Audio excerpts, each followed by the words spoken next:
Bien, ben, bonjour à tous. On est ravis de vous accueillir, de passer cette heure avec vous. Vous allez inaugurer ce premier webinaire dont on espère que ce sera le début d'une longue série. Euh, c'est un webinaire qu'on a voulu être très opérationnel, qui est à la fois euh, sur des sujets bien sûr du tourisme et du loisir, mais qui s'appuie sur des cas concrets. Cette, euh, cette série de webinaires est organisée par Voltaire. Alors Voltaire, ben, vous connaissez, c'est la filiale tourisme et loisirs du groupe Aegis. Et ce webinaire, on l'organise en partenariat avec Funfair City. Funfair City, beaucoup d'entre vous certainement connaissent, mais sinon, il faut vite vous précipiter pour aller sur ce blog qui est certainement aujourd'hui la référence en matière de loisirs urbains et des nouvelles formes justement de loisirs, mais on aura l'occasion d'y revenir. Juste une petite question pratique, donc on est là pour partager cette heure. Vous allez pouvoir poser des questions auxquelles on essaiera de répondre en fin d'intervention, et on aura également la possibilité d'avoir quelque chose qui n'est pas aujourd'hui annoncé sur le webinaire, le titre du webinaire qui s'affiche sur votre gauche. C'est justement un point d'actualité présenté par Vincent Philippe. Vincent Philippe, qui est donc l'auteur du blog qui justement de Funfair City. Donc, sans plus attendre, ben, je propose qu'on passe la parole à Vincent Philippe, qui doit être là. Ben, Vincent, bonjour à toi. Bonjour à tous, merci beaucoup Thierry pour cette introduction. C'est un plaisir de rejoindre tout le monde ici sur cette première édition d'un webinaire effectivement qu'on attend avec impatience depuis qu'on a commencé à le préparer. Donc on est très heureux d'être avec vous aujourd'hui pour parler de cette thématique très intéressante du storytelling. Donc, en introduction, on vous propose effectivement un petit point d'actualité à thème, puisque l'idée aujourd'hui, dans toute la veille des lieux de loisirs urbains que je peux faire maintenant mensuellement depuis 3 ans, j'ai sélectionné quelques lieux qui racontent une histoire, vraiment dans la thématique du jour, pour introduire un petit peu le sujet, voir aujourd'hui quels sont ces lieux-là. Ensuite, la deuxième partie du webinaire vous montrera un petit peu ce qui se cache derrière et de quelle manière tous ces lieux peuvent être créés. Donc, sans plus attendre, alors, précision initiale, si vous avez des questions sur ce qui est présenté, n'hésitez pas à les poser dans le chat, on essaiera d'y répondre en fin de séance et pas directement après cette introduction actualité. Voilà.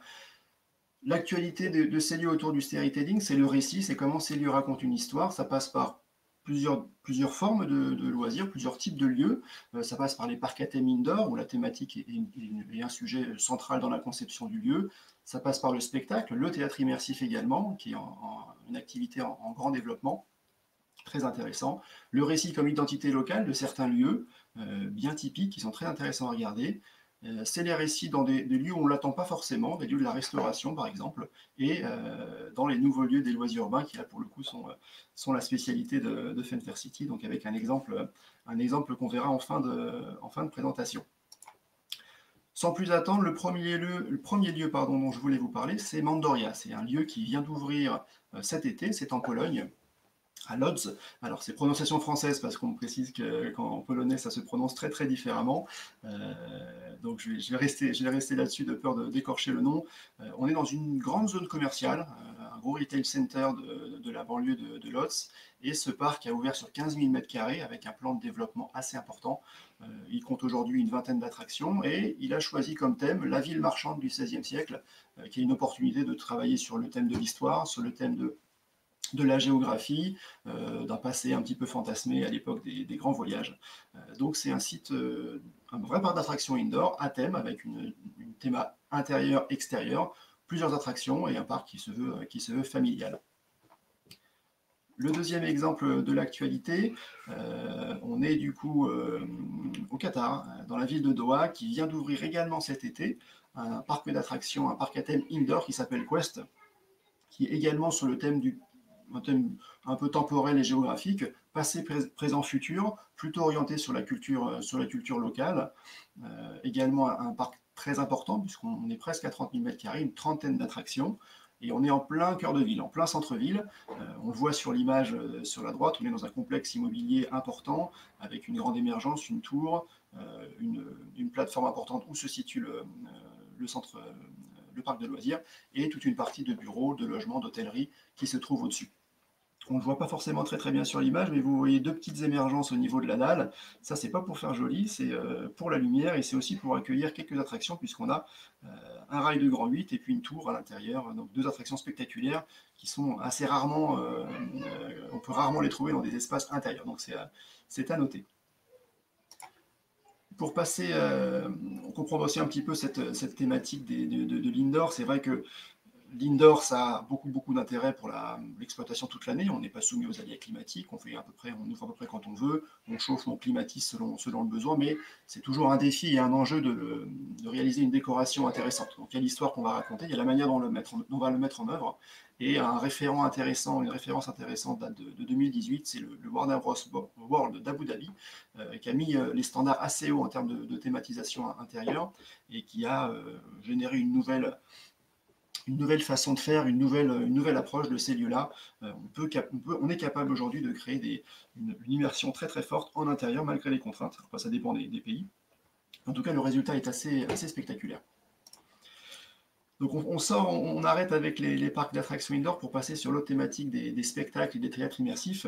L'actualité de cet été, un petit peu avant l'été, pardon, c'est la création à Shanghai d'un spectacle urbain du Puy du Fou. Donc c'est une première incursion en ville de la célèbre entreprise très connue mondialement maintenant dans le loisir. On connaît ses spectacles, on connaît ses grands parcs, ses grandes destinations.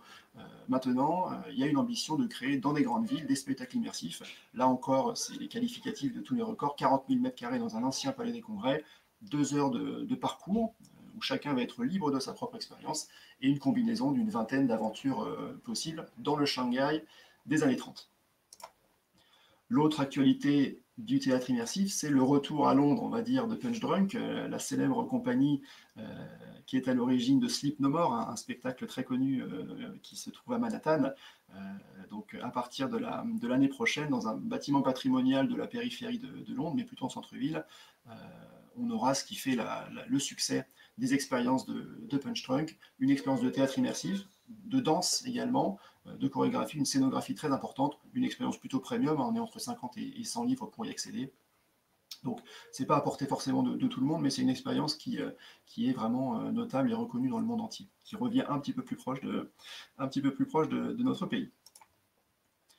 L'identité locale est forcément une approche importante et intéressante quand on raconte une histoire. On va raconter des histoires fictives, des histoires complètement inventées, puis on va essayer de rapporter aussi des histoires de lieux réels, de choses qui se sont passées. C'est le cas ici avec cet exemple au Kazakhstan, un programme touristique important qui a également ouvert cette année, qui s'appelle Caravansarai. C'est un gros complexe qui va comporter plusieurs activités, de l'hôtellerie, du shopping, un spa, mais également un grand spectacle en plein air. Une attraction qu'on appelle un Flying Theater, c'est une sorte de simulateur de vol très immersif, où on va conjuguer une image, une projection avec des mouvements, et puis des effets spéciaux avec des projections d'eau par exemple, donc c'est assez réussi. Il n'y en a pas beaucoup dans cette partie du monde, donc c'est à noter. Et un espace de loisirs intérieur un petit peu comparable au parc d'attractions présenté en début, mais un petit peu plus petit.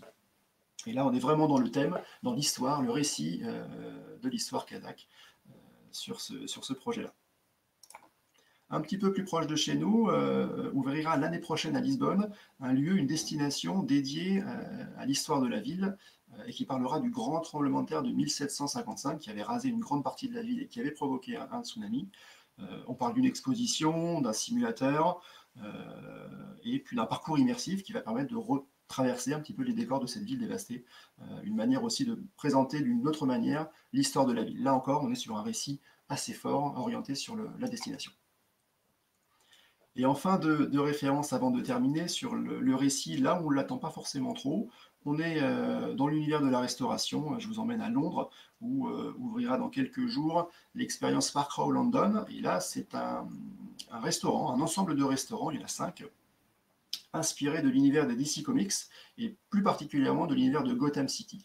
Donc on a plusieurs lieux sur le thème de la ville, sur les thèmes des personnages. Alors on est plutôt premium, hein, et c'est pas un espace de cosplay où les gens vont pouvoir se déguiser, c'est quand même une expérience plutôt haut de gamme, mais avec un univers graphique assez travaillé, avec 2 visuels que je vous propose ici. Et un de ces restaurants sera complètement immersif média, avec des écrans à 360 degrés et une expérience complète qui va de la gastronomie à l'immersion visuelle, un concept qui rappelle un petit peu le restaurant ultraviolet de Paul Perret à Shanghai. Et là, on est en plein milieu de la ville, on est à Piccadilly, dans un grand bâtiment classé Art déco, donc une expérience assez globale, vraiment très urbaine, et qui peut donner des inspirations pour la suite. Et enfin, dernier point d'actualité, on n'avait pas beaucoup parlé d'expérience en France, et je voulais vous parler de Deep Inside, qui vient d'ouvrir également cet été, un des derniers escape games de la capitale, avec des scénarios plutôt horreur, hein, plutôt impressionnants, donc il faut être un petit peu averti avant d'y aller. On n'a que 2 salles de jeu pour le moment. Et là où c'est intéressant dans la question du récit, donc il y a l'histoire racontée par les salles, bien évidemment, mais également l'histoire du lieu, puisque c'est un youtubeur spécialisé qui l'a créé, Théo Gordy, qui est spécialisé dans les parcs d'attractions, les expériences horrifiques, et qui a créé ce lieu-là depuis, ça fait 1 an qu'il travaille dessus. Et donc, il raconte également l'histoire de la création de son lieu via ses vidéos YouTube. C'est assez intéressant à voir pour connaître un petit peu l'envers du décor. Donc, c'est un lieu assez original, qui propose des rituels 1 fois par mois, les jours de pleine lune, ce qui est toujours assez rassurant, qui propose de piéger ses amis, qui est plutôt une nouveauté, quelque chose d'assez intéressant, et qui propose de faire des expériences à 30 mètres sous terre. Alors, c'est vrai, c'est pas vrai. Est-ce que l'histoire peut prendre? À vous de vous laisser convaincre.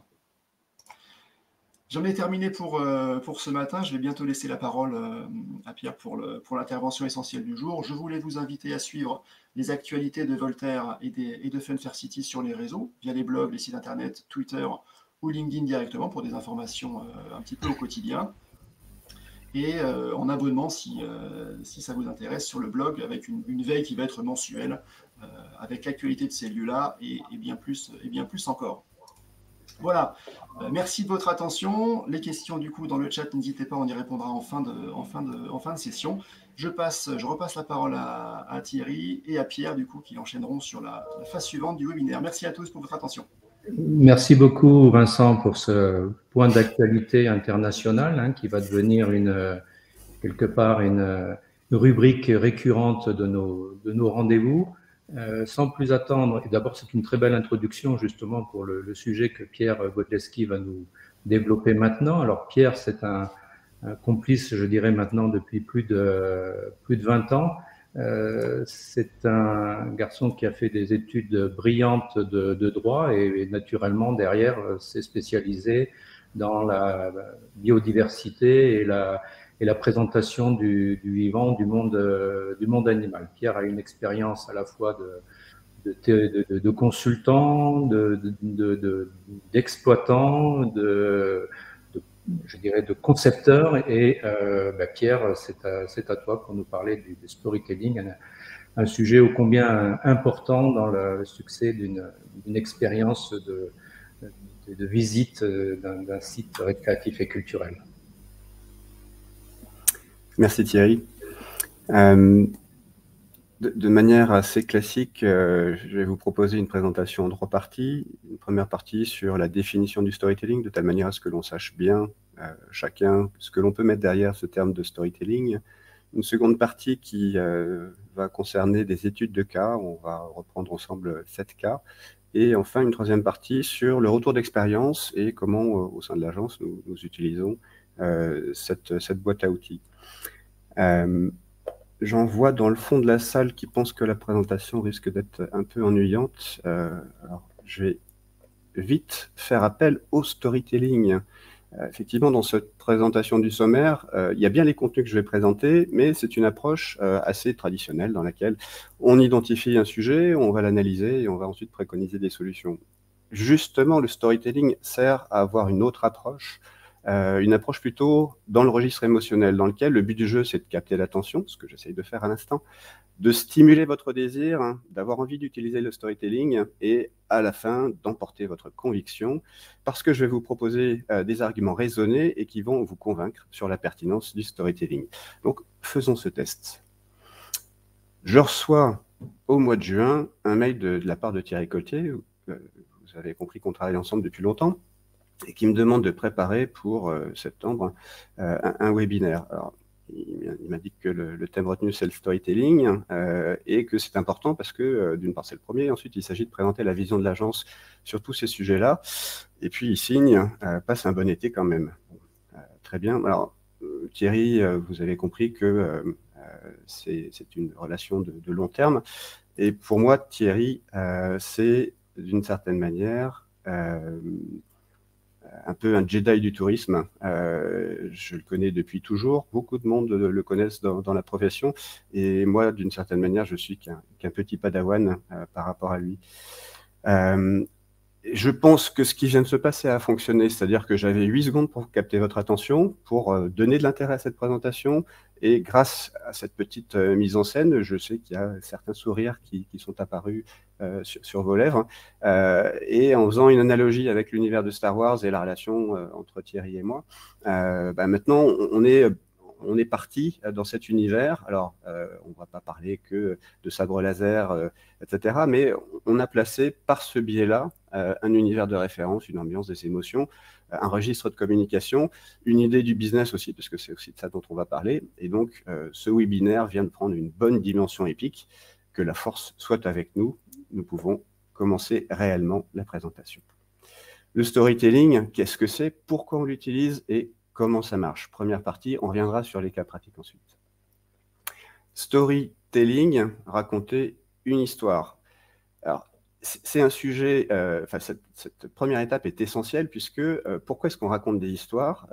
Pas que pour dépayser, mais aussi parce que notre cerveau est fait pour croire aux histoires. C'est les études qui sont faites sur le cerveau humain et les anthropologues ont étudié ce sujet-là spécifiquement. Et en fait, pourquoi est-ce qu'on a besoin de croire des histoires?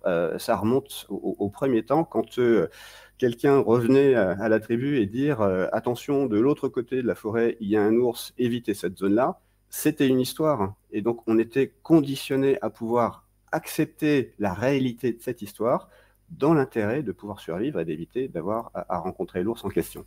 Et donc, la capacité à transmettre des informations par l'histoire, par le storytelling, est une capacité à communiquer directement par le cerveau des émotions au cerveau rationnel et pour le cerveau en question. Dès lors qu'il y a une raison logique de croire à cette histoire, ça devient une réalité et le cerveau n'est plus capable de faire la différence entre une expérience vécue à titre personnel et l'histoire que l'on vient de nous raconter. C'est ce qui nous permet de rentrer en puissante communication avec les histoires, qu'elles soient par le biais de romans, par le biais de traditions orales, ou par le cinéma, ou dans les sites de loisirs. Le storytelling, c'est donc l'art de construire un récit, de le mettre en scène pour capter l'intérêt de sa cible, de l'engager et de la fidéliser. Et comme je viens de l'évoquer, en fait, ça peut s'appliquer à tout. Ça peut s'appliquer à, bien sûr, une attraction, un parc, un hôtel, un restaurant, une boutique, une destination à proprement parler ou un produit manufacturé. Le storytelling est souvent utilisé par le marketing des produits de grande distribution pour pouvoir raconter une histoire et capter l'attention jusqu'à, du coup, convaincre et fidéliser. Et ça marche même pour ce séminaire. Alors, pourquoi est-ce qu'on utilise le storytelling ? J'ai évoqué tout à l'heure le fait que j'avais 8 secondes pour vous convaincre, ou en tout cas essayer de capter votre intérêt. Aujourd'hui, dans le monde moderne, nous sommes hyper sollicités par les écrans publicitaires, par notre téléphone portable, par les emails que nous recevons en permanence. Et les études récentes montrent que, globalement, un cerveau adulte a environ 8 secondes de disponibilité pour être convaincu d'un sujet, sinon il bascule sur autre chose. Alors que notre poisson rouge, lui, a 9 secondes de temps de concentration, et donc on voit bien par cette comparaison, non pas notre bêtise, mais la difficulté pour créer une relation entre nos cibles et les sujets que l'on cherche à passer. Alors, pourquoi est-ce qu'on utilise le storytelling? Je l'évoquais tout à l'heure, c'est capter l'attention, engager, puis fidéliser. Ce vocabulaire-là est un vocabulaire de marketing, ce n'est pas un vocabulaire a priori de narration. Alors, est-ce que ça n'est que du marketing? On peut répondre que oui, mais c'est un outil marketing très puissant parce qu'il va lier l'essence et l'émotion, mais en touchant l'ensemble du mix marketing, c'est-à-dire la communication, interne ou externe, le produit physique, le produit que nous avons à concevoir ou à vendre, l'exploitation au cours de l'expérience visiteur, également le prix. Une bonne histoire permet de vendre plus cher et donc d'avoir une action de cette manière-là sur la totalité des sujets. Pourquoi toujours? C'est pour se différencier.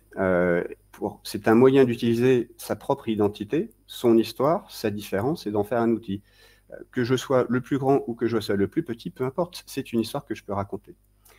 L'objectif, in fine, c'est de pouvoir créer une expérience, un moment unique, dans lequel on va pouvoir partager les valeurs de l'entreprise, créer du lien, partager ce sentiment d'appartenance, et ainsi créer un moment agréable et les conditions de s'en souvenir. On se souvient beaucoup mieux des contenus lorsqu'ils sont associés à une histoire que simplement quand on nous délivre des contenus et des connaissances. Le comment maintenant va nous intéresser avant que l'on puisse rentrer dans les cas pratiques pour décortiquer un petit peu quelques réalisations. Première règle, le storytelling est une approche globale. Il faut, pour aborder les sujets, avoir vraiment une lecture la plus large possible, de telle manière à ce que justement ces outils, on puisse déterminer comment les utiliser dans une stratégie globale. Ce croquis qui est inspiré de la pyramide des besoins de Maslow, adapté au tourisme et au loisir, nous rappelle que les besoins primaires sont l'évasion du quotidien et le registre émotionnel, et que l'optimum, c'est d'aller vers l'enrichissement personnel. Et le storytelling peut être considéré comme un ascenseur émotionnel qui va nous permettre, grâce aux émotions, de passer des besoins primaires jusqu'à la réalisation de la satisfaction des clients, optimisée vers l'enrichissement personnel. Pour autant, on peut se poser la question de savoir jusqu'à quel étage on va pouvoir utiliser cet ascenseur. Et c'est là où la stratégie est nécessaire. C'est-à-dire que tout le monde n'a pas vocation à utiliser le storytelling pour aller jusque tout en haut de la pyramide, mais qu'il s'agit de déterminer comment on va l'utiliser. Toujours dans cette vision globale, storytelling, c'est raconter une histoire. Et donc, cette vision globale nécessite le fait de se reposer les questions au préalable, fixer des objectifs, quelles sont les cibles, quel est le registre émotionnel dans lequel, par rapport à mon produit, par rapport à mes cibles, je veux aller. Et ensuite, c'est raconter une histoire dans laquelle on va retrouver le contexte, dans lequel c'est l'univers de référence, les personnages, la situation initiale. On va fixer une quête ou une mission, puis écrire l'histoire à vivre et ses rebondissements.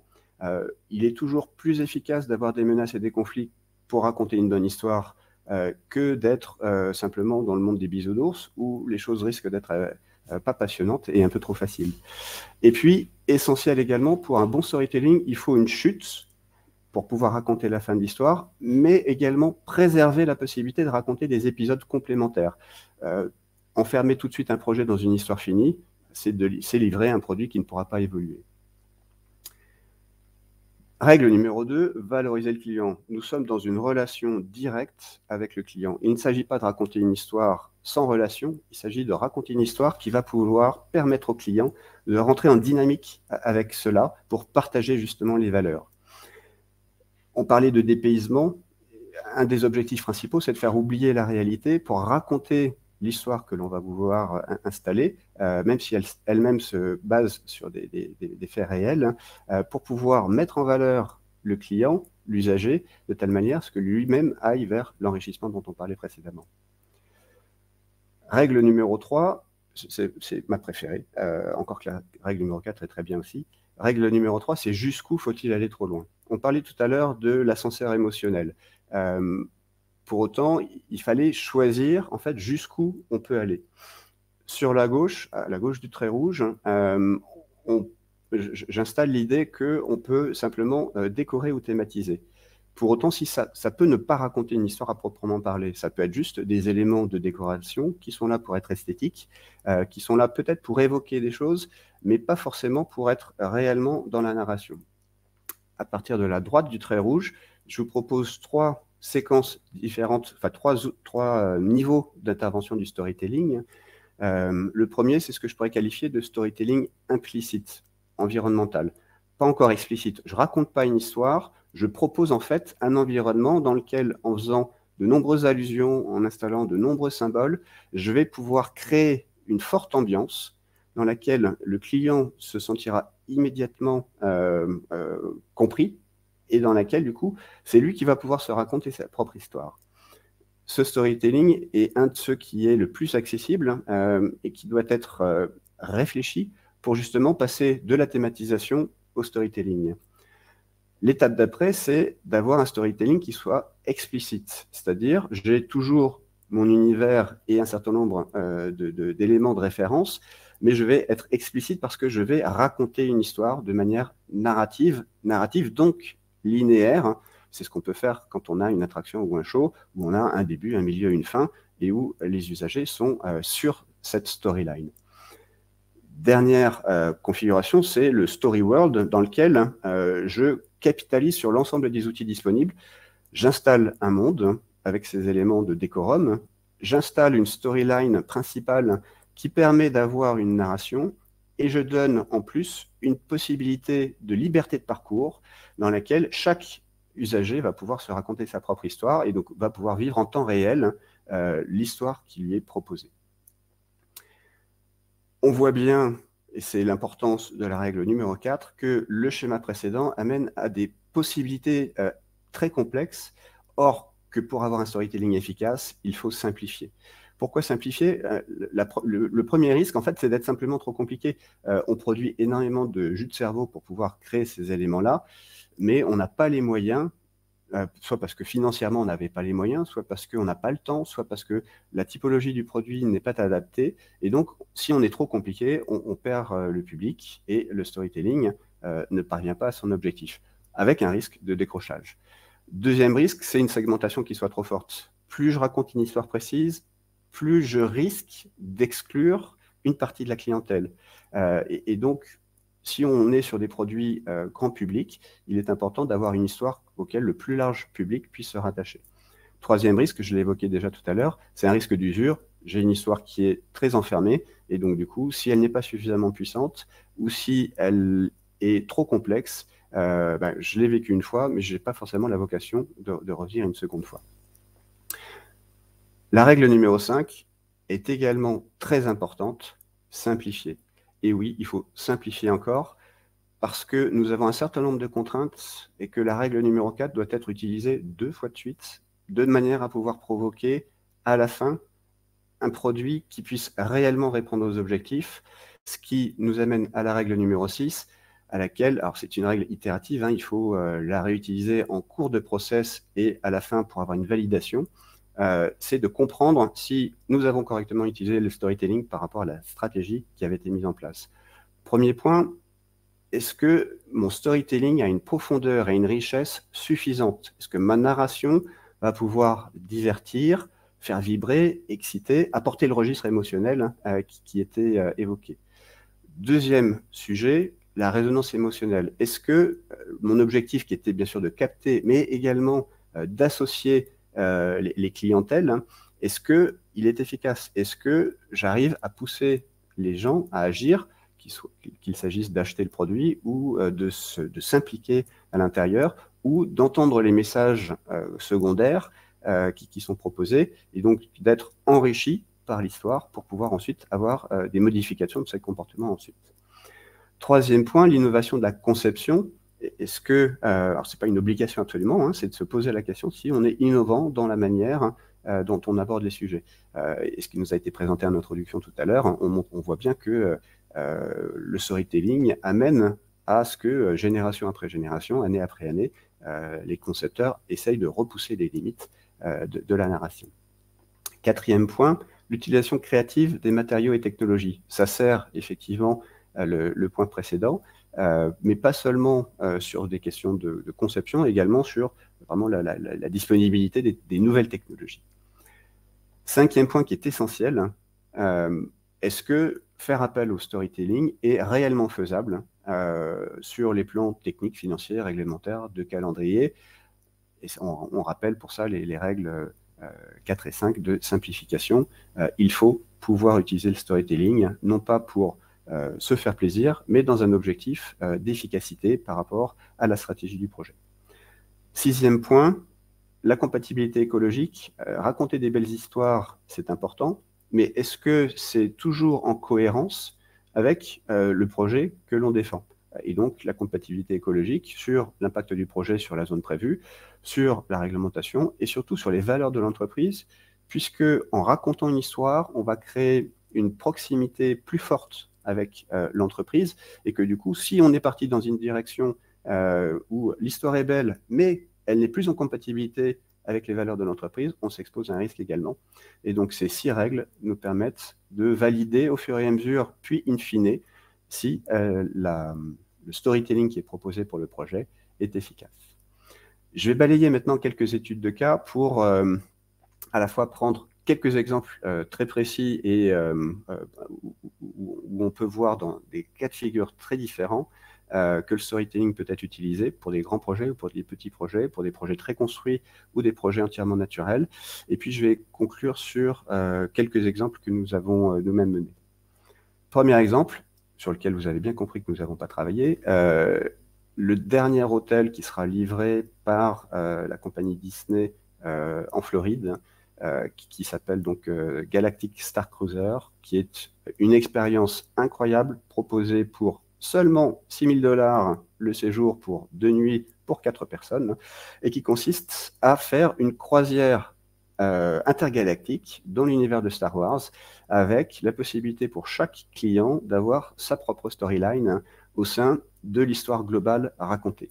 Alors, imaginez la complexité et la nécessité d'avoir non seulement des décors, mais également de très nombreux personnages, plus des scénaristes qui actualisent en permanence par rapport au profil des clients, l'ensemble des histoires qui peuvent être vécues à l'intérieur de cet hôtel. En vue aérienne, des photos de fin de chantier, finalement, l'ensemble de ce vaisseau spatial est à l'intérieur d'un bâtiment. On voit dans la première séquence la possibilité du coup d'arriver à l'astroport, puis une séquence de transition pour arriver dans les espaces de vie communs et en fait, à la fin, le bâtiment en longueur sur l'hôtel lui-même, sans vue sur l'extérieur évidemment, puisque tout ce qui est proposé est 100% immersif au cours du séjour. Deuxième cas concret, alors je ne fais que l'évoquer parce que la richesse du produit est extrêmement large, mais c'est pour faire la comparaison entre Star Wars et Disney sur des univers qui sont créés et le Puy du Fou qui nous invite, parce que l'histoire n'attend que vous, qui nous invite du coup à rentrer dans l'histoire de France. Même si, bien sûr, il y a de la réécriture, en tout cas, chacun des univers de référence sont des grandes tranches d'histoire. Et c'est ça qui est important, c'est d'aller chercher des choses qui sont connues du grand public, de telle manière à ce que l'histoire dispose d'un support pour que la grande histoire permette de raconter des petites histoires. Et le Puy du Fou, utilisant cet ensemble d'arsenal d'outils, a pu se développer sur le parc, les spectacles, la restauration, les boutiques, les hôtels. Et même aujourd'hui, on l'évoquait sur ce qu'ils font à Shanghai, même le succès en fait, du parc du Puy du Fou et de la Cinécénie rentre dans le storytelling de la destination parce que c'est un parc à succès et que du coup, on attend avec impatience en fait, les nouveautés. Troisième cas concret, très intéressant également, le retour d'expérience du Futuroscope qui, après une phase de lancement et qui était un site incroyable sur des nouvelles technologies, des nouvelles attractions, etc., en fait, s'est fait rattraper par la technologie qui a avancé beaucoup plus vite que ce que le parc arrivait à produire. Pour concevoir une attraction, il fallait 3-4 ans, alors que la technologie courait beaucoup plus rapidement que ça autour. Et donc, il y a un choix stratégique qui a été fait à un moment donné de se dire on arrête de produire des nouveaux spectacles sur les valeurs du Futuroscope et on va chercher des univers de référence à l'extérieur. Arthur et les Minimoy a été un des premiers exemples, une création d'une attraction avec un storytelling indépendant finalement de l'histoire du Futuroscope, hein, mais qui permettait de rentrer dans un univers déjà existant et avec une attraction, un manège qui a été développé par les équipes du Futuroscope sur la base d'un concept existant. Autre exemple, avec les lapins crétins, même logique, la refonte d'une attraction qui était l'attraction des animaux du futur pour aller vers du coup un univers hyper populaire, hein, celui des lapins crétins, et qui permettait de cette manière-là de relooker une attraction existante et de pouvoir avoir un effet de levier sur immédiatement la reconnaissance, la compréhension de l'univers en question. Je fais maintenant un immense grand écart entre des choses très construites, très artificielles d'une certaine manière, avec un storytelling utilisé pour pouvoir créer une destination touristique. Donc là, Dunton Hot Springs, c'est un village perdu, abandonné dans le Colorado, fondé en 1885 et abandonné une trentaine d'années après, et donc qui a erré dans le temps jusqu'à ce qu'un resort de luxe y soit créé dans les années 1990. Et le storytelling est formidable pour les Américains. Vous êtes au cœur des montagnes du Colorado, dans un site de grande nature, et vous avez la possibilité de revenir aux sources, de vivre d'une certaine manière le rêve américain, la conquête des grands espaces naturels, l'immersion nature. Et donc c'est un storytelling à l'américaine, hein, dans un décor naturel, existant, riche d'une certaine histoire, hein, et où finalement la saveur du projet, la saveur du produit, c'est le caractère exceptionnel d'un espace hors du temps.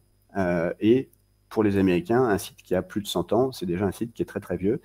Et donc le produit a choisi non pas un positionnement de glamping, hein, mais un positionnement haut de gamme, dans lequel les sources chaudes de Dunton sont accompagnées d'offres d'hébergement à partir de 1 000 $ la nuit, et où l'ensemble de la proposition, site web, modalités d'accompagnement pour arriver jusqu'au site, séjour et après séjour, sont au sein de cette histoire.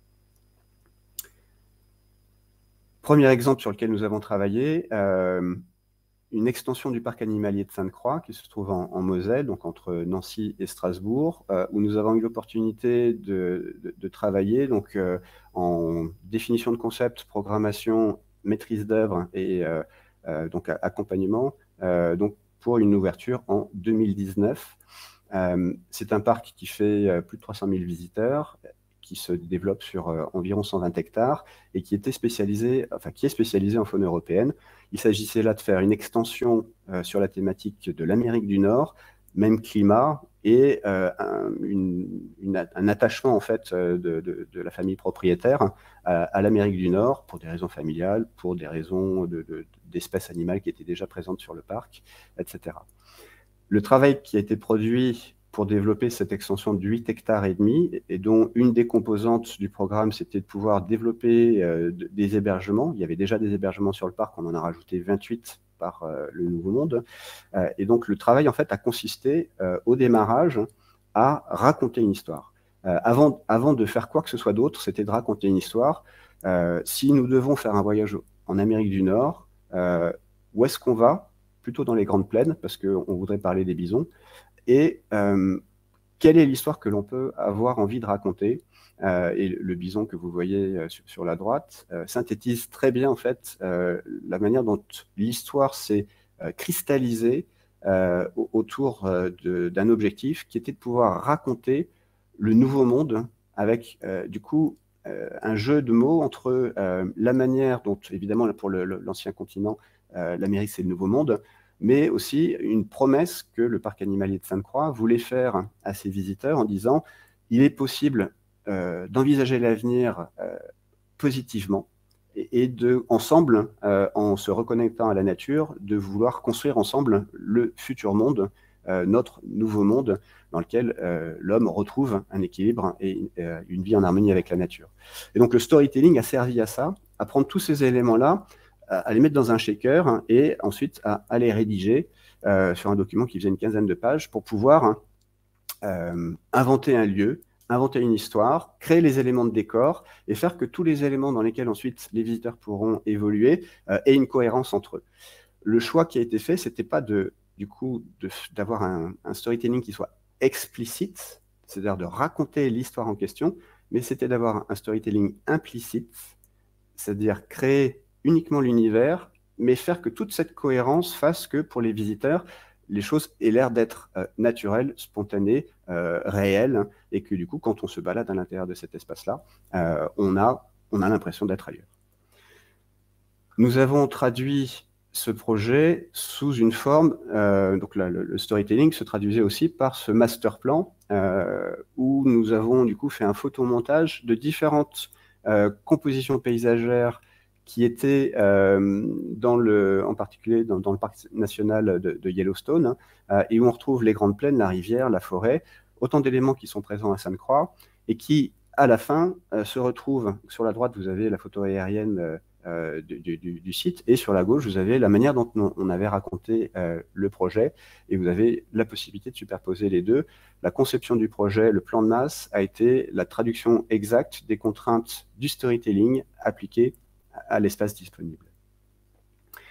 Dans la phase projet, on se racontait un certain nombre d'histoires, dont ces hébergements en bord de rivière, dont depuis l'intérieur desquels on pouvait voir les animaux.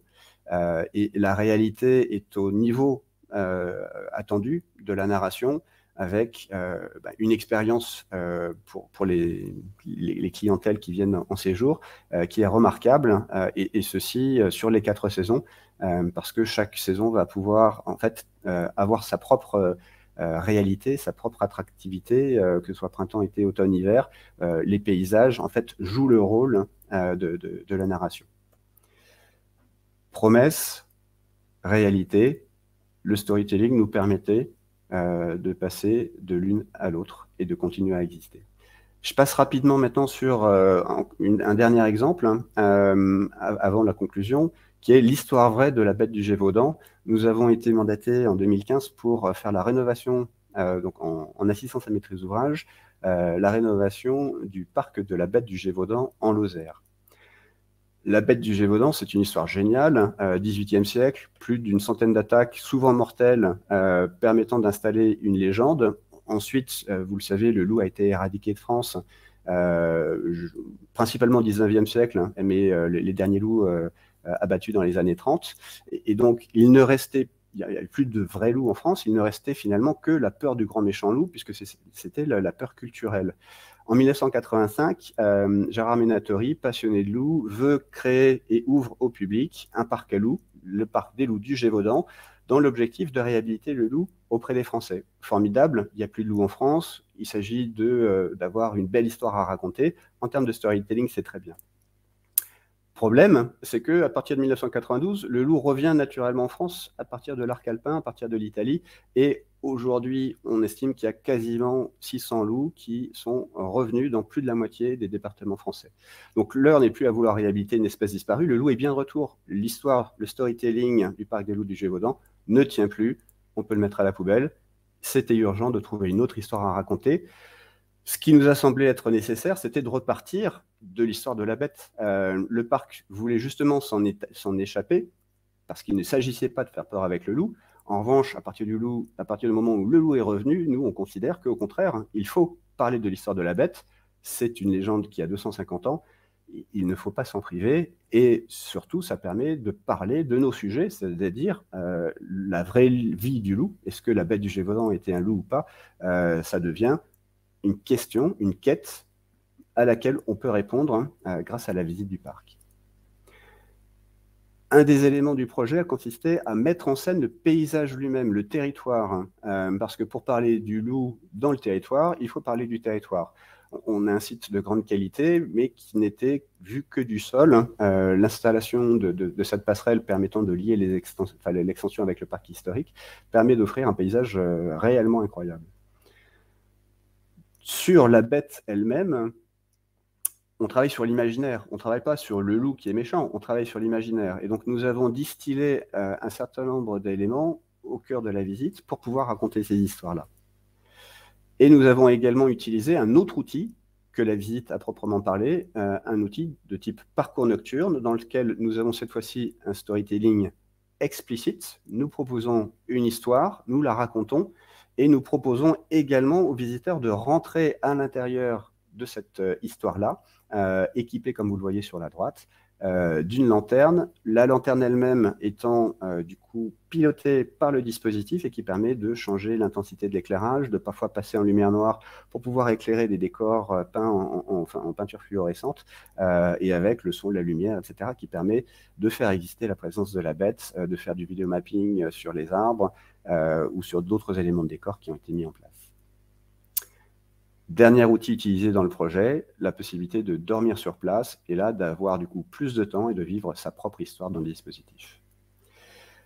Parfois, donc c'était plus un exemple de storytelling qui a marché, c'est un dernier exemple de storytelling qui n'a pas marché et qui montre que c'est un outil puissant mais qui ne marche pas à tous les coups ou en tout cas qui peut ne pas marcher si finalement la stratégie mise en place avait des défauts.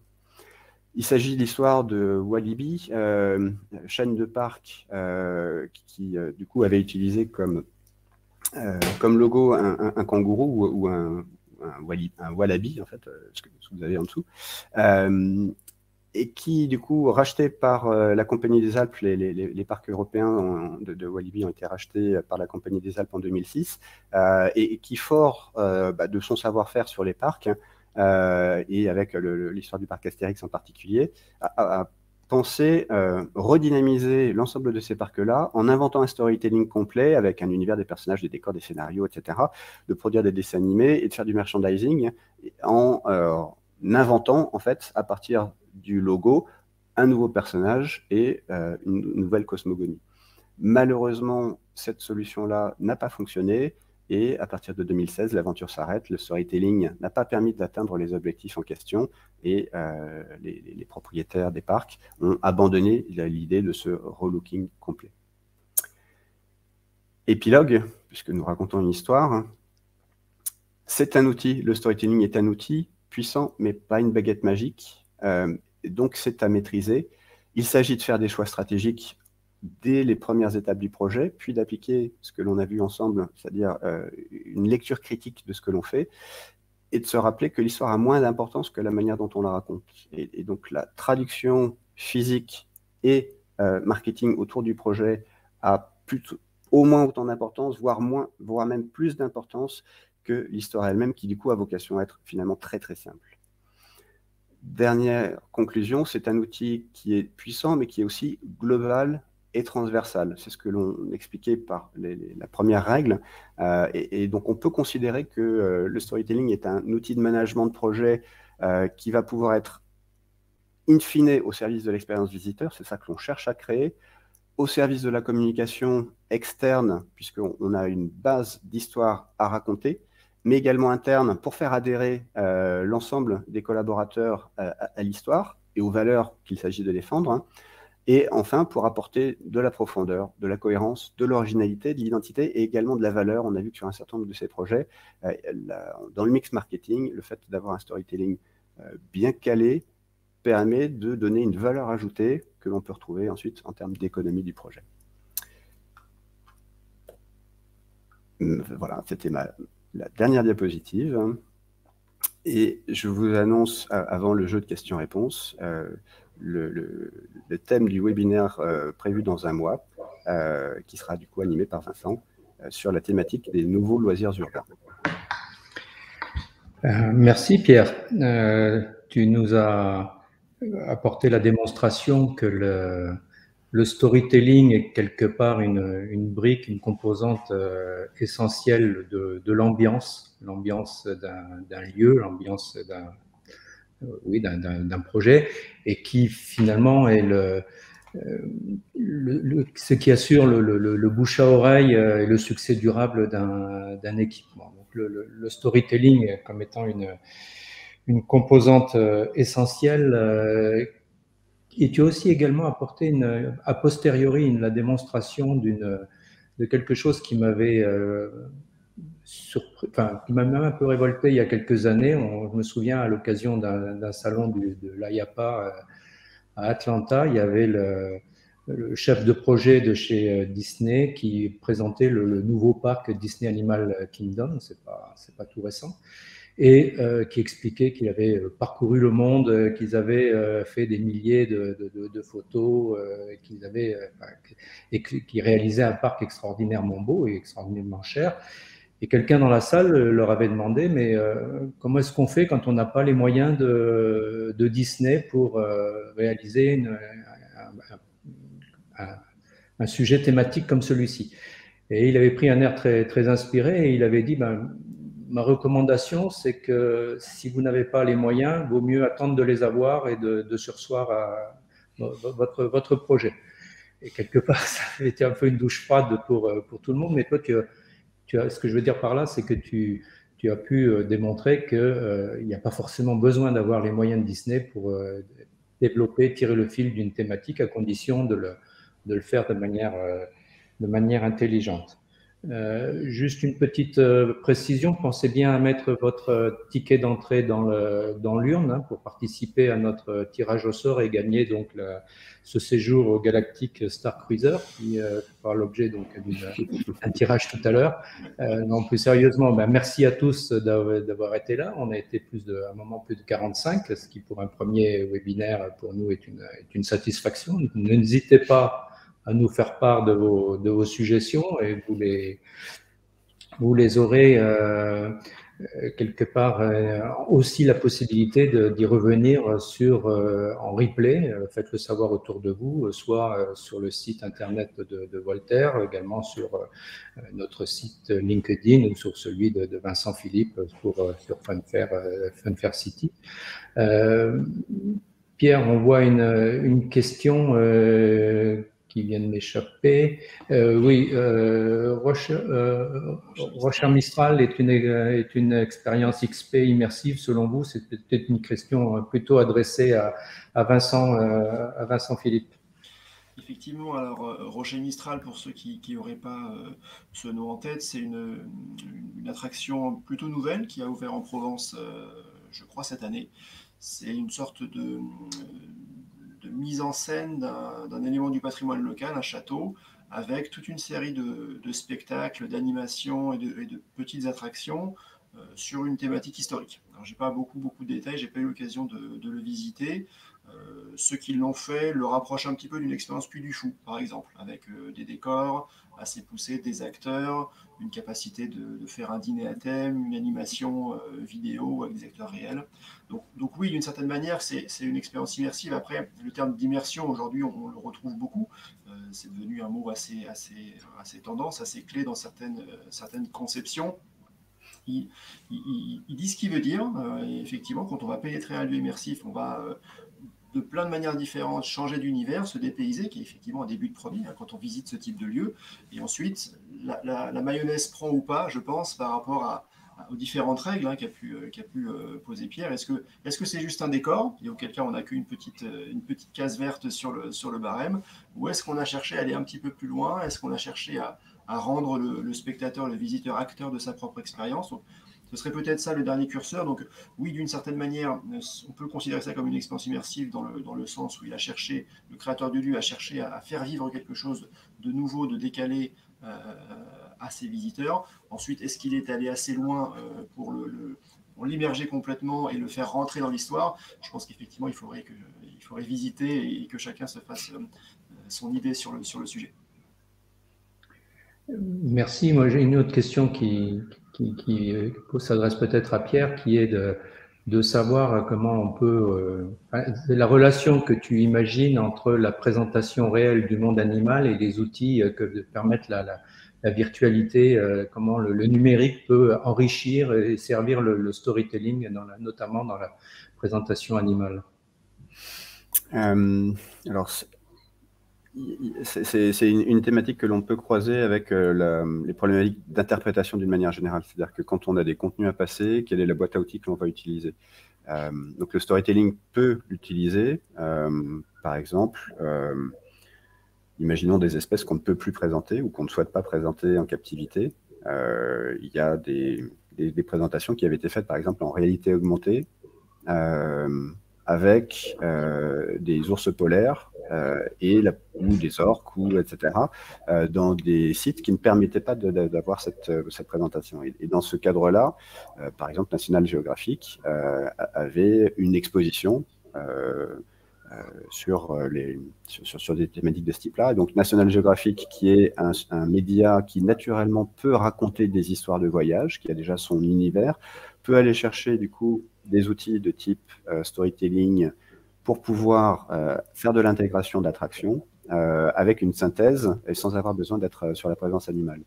On pourrait imaginer que des modules de ce type-là soient utilisés par des grands parcs qui, présentant des ours polaires dans des conditions acceptables au point de vue de la réglementation et du bien-être animal, puissent utiliser des outils techno au service de l'histoire à raconter.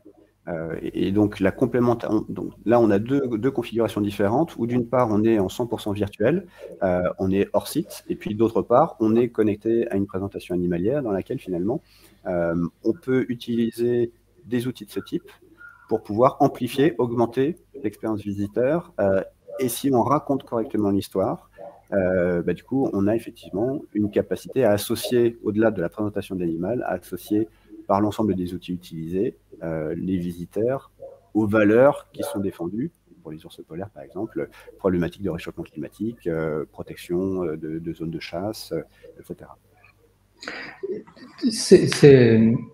On a l'habitude de dire maintenant, sans qu'on ait derrière vraiment encore apporter la preuve de ça, mais que tout nouveau site réel doit avoir son avatar virtuel, sa déclinaison sur le net. Est-ce que tu penses que justement cette avant-visite et cette après-visite peuvent être des supports pour justement installer le storytelling et derrière, quelque part, continuer à dérouler le fil? Oui, tout à fait. C'est vraiment un sujet essentiel pour moi par rapport à ce qui est explicite et qui est implicite.